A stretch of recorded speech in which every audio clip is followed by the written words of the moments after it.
Finally, Bryan Fuller, the couturier of Hannibal and Pushing Daisies, has made his feature film leap, and it's not just a movie, it's an aesthetic assault. Dust Bunny is the result of an unholy cross between Léon, the professional's Killermanor setup, and the greasy charm of Amelie, punctuated by sudden bouts of creature feature trash worthy of Tremors. Forget logic. This film is a shameless, electrified chaos, meticulously wrapped in vintage wallpaper. In Fuller's debut, the visual terror is dialed to 11. The young orphan Aurora, Sophie Sloane, whose name sounds like a cruel joke on the dawn, lives in a setting smothered by patterns to the point of saccharine claustrophobia. Her bedroom is a hallucination of rancid Pepto-Bismol shades and putrid greens, where every swirl on the wall is not decoration, but visual suffocation.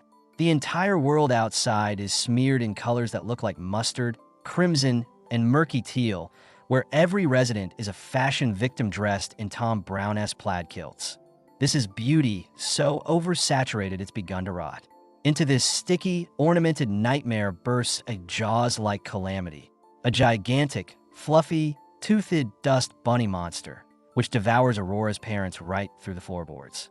In search of an avenger, Aurora turns to her neighbor, Mads Mikkelsen, an unnamed hitman resembling a slovenly John Wick, whose morality is kept in a perpetual state of rattling sleep. Mikkelsen, naturally, initially denies the existence of monsters, preferring to believe the parents were simply axed by a competitor, which turns their argument over reality into a truly absurd battle of wills. Fuller, serving as both writer and director, skillfully juggles the film's tonalities. It begins as an oddball children's fairy tale, but quickly evolves into something sickeningly mature and wildly unhinged.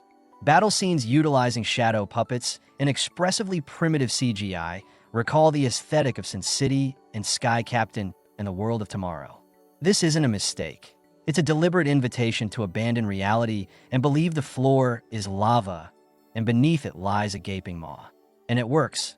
The monster, a brutal assembly of fluff, teeth, and bulk, simultaneously inspires both laughter and shudders. Fuller owes his family visual quirk not only to his work on Pushing Daisies, but also to the clear influence of France's Jean-Pierre Jeunet. But where Amelie was charming, Dust Bunny is appealing, yet endearing postcard from a dumpster.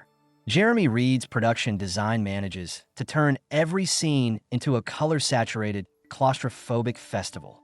The chicken with a light bulb where an egg should be, seen during a dinner scene, is the quintessence of Fuller's humor, balancing on the edge of genius and outright stupidity.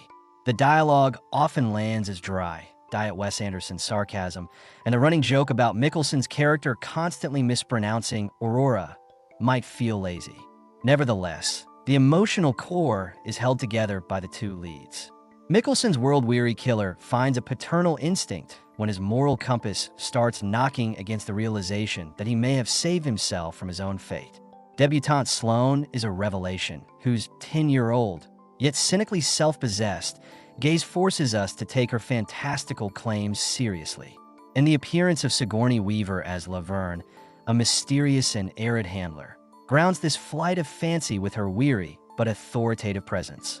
Dust Bunny is a mischievous, tender, and at times nauseatingly bright film that challenges traditional genre boundaries and the MPAA rating system because it is simultaneously both G and R. It's a veteran's debut that, despite some roughness and borrowing, proves Fuller has successfully translated his distinct aesthetic from the small screen, making it even more grotesque and captivating on the big one.